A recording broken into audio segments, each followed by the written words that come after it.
เอาบัวบริอัดโอ้จบแล้วชีวิตกู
แรงแรงลงแรงลงแรง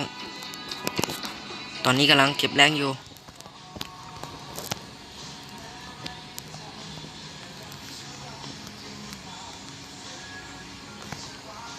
นี่ดังไฟเป็นบ่สีหนึ่งเข้า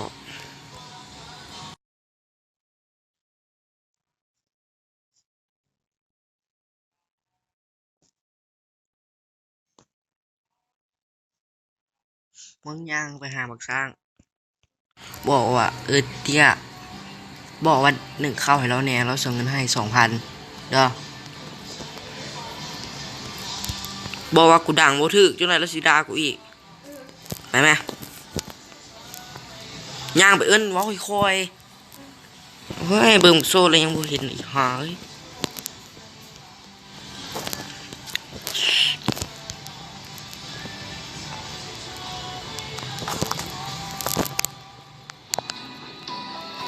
กดไหม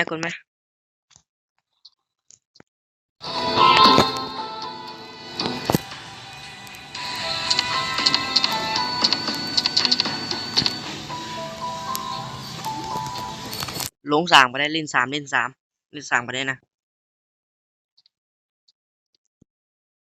ฮะจะว่ายังเกาะมาวอร์มมือเกมหนึ่งวอร์มมือเกมหนึ่ง